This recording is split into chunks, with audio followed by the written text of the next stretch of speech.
নমস্কার বন্ধুরা, ইন্দ্রাণী স্টোরিভার্সে আপনাদের পুনরায় সুস্বাগতম। আশা করি আপনারা সবাই খুব ভালো আছেন। আমি এসেছি আজকে একটা অদ্ভুত সত্যি ঘটনা নিয়ে, যেটা শুনলে আপনারা শিউরে উঠবেন। এমনও হয় এই প্রশ্নটা আপনাদের মনে অবশ্যই আসবে। যদি ভালো লাগে শেয়ার করে দিয়ে অন্যকেও শোনার সুযোগ করে দেবেন। কমেন্টে অবশ্যই আপনাদের মতামত জানাবেন। সাবস্ক্রাইব করে আপনারা নিশ্চয়ই আমার পাশে থাকবেন। চলুন শুরু করা যাক আজকের গল্প। একটা গ্রাম ছিল। সেই গ্রামে জামাই ষষ্ঠীর মেলা বসে, মানে এখনো আছে আর কি, এখনো গ্রামটাতে জামাই ষষ্ঠীর মেলা বসে। মেলাটা সন্ধ্যা থেকে শুরু হয়ে বেশ রাত পর্যন্ত চলে। সন্ধ্যের দিক থেকে মোটামুটি ভিড়টা বেশি হয়, বেশি রাতের দিকে ভিড়টা কমে আসে, তখন ওরা দোকানপাটটা গুটিয়ে ফেলে। জামাই ষষ্ঠীর মেলা 1 মাস ধরে চলে এই মেলা। তো মেলায় যেরকম হয়, সমস্ত জিনিসপত্রের দোকান, খাবারের দোকান। দুটো মেয়ে, রিয়া আর সরলা, এই দুজনের মধ্যেই আমাকে একজন গল্পটা বলেছে, তাদেরই অভিজ্ঞতা জীবনের। তো ওরা দুজন ওই গ্রামেরই বাসিন্দা। ওরা দুজন একদিন মেলাতে গেল এনজয় করতে, খুব আনন্দ করছে, হাসি মজা, এটা ওটা কিনছে, খাচ্ছে, ঘুরছে। হঠাৎ রিয়ার চোখ পড়লো ইলেকট্রিক নাগরদোল্লার দিকে। ইলেকট্রিক নাগরদোল্লা একটা গা ছমছমে ব্যাপার থেকেই থাকে, সবারই ভয় করে উঠতে, অনেকটা উঁচুতে যায়। আবার অনেকের খারাপ অভিজ্ঞতাও হয় এই ইলেকট্রিক নাগরদোল্লায়, যেরকম এদের দুজনের হয়েছিল। তা রিয়া একটু সরলাকে বলল, কিরে যাবি নাকি?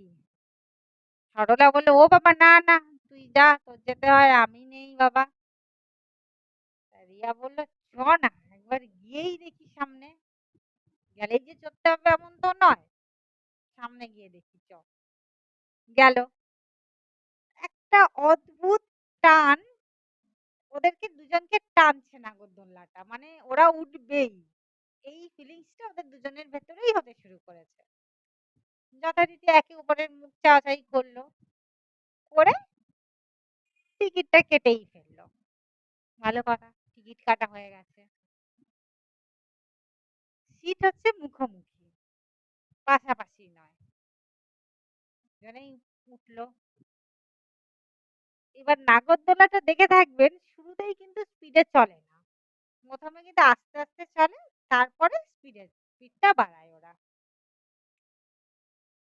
এখানেও যথারীতি তাই, প্রথমে নাগরদোল্লা আস্তে আস্তে ঘুরছে, তারপর আরেকটু জোরে, হঠাৎ করে খুব জোরে। সরলা ভীষণ ভয় পেয়ে চেঁচিয়ে উঠলো। রিয়া বলল, কি তুই এক কাজ কর, চোখ বন্ধ করে থাক, চোখ খুলিস না, বলে রিয়া নিজের চোখটা বন্ধ করে দিল। সরলার টেনশনে ভয়ে চোখ বন্ধ হচ্ছে না, ও প্রচন্ড চেঁচাচ্ছে সমানে। তাও একবার কষ্ট করে চোখটা বন্ধ করেই খুললো। খুলে দেখে কি, সামনে রিয়া নেই, একটা বউ ঘোমটা দিয়ে বসে আছে। ও কে কে করে আরো জোরে চেঁচালো। এইবার লক্ষ্য করে থাকবেন, ইলেকট্রিক নাগরদোলায় যারা ওঠে তারা সবাই চেঁচায়। এবার কে কি বলছে সেটা অন্যদের চিৎকারে কিন্তু সেই আওয়াজটা আরেকজনের কানে পৌঁছবে না। সরলা যে কে কে করে চেঁচাচ্ছে এই চিৎকারটা কিন্তু অন্য কারোর কানে পৌঁছচ্ছে না, কারণ সবাই তো চেঁচাচ্ছে। এইবার সরলা যখন চেঁচিয়ে উঠলো, তখন বউটা ধীরে ধীরে উঠে সরলার পাশে এসে বসলো। বলল যে, জানিস আমি এখান থেকে ঝাঁপ দিয়ে আত্মহত্যা করেছিলাম।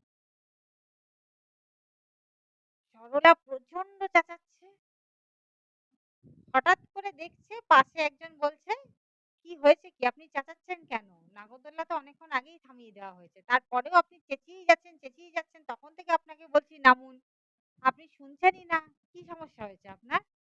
আপনি দেখছেন না আপনার বান্ধবী পড়ে গিয়ে অজ্ঞান হয়ে গেছে? কখন রিয়া পড়ে গিয়ে অজ্ঞান হয়ে গেল, কখন নাগরদোল্লা থামলো,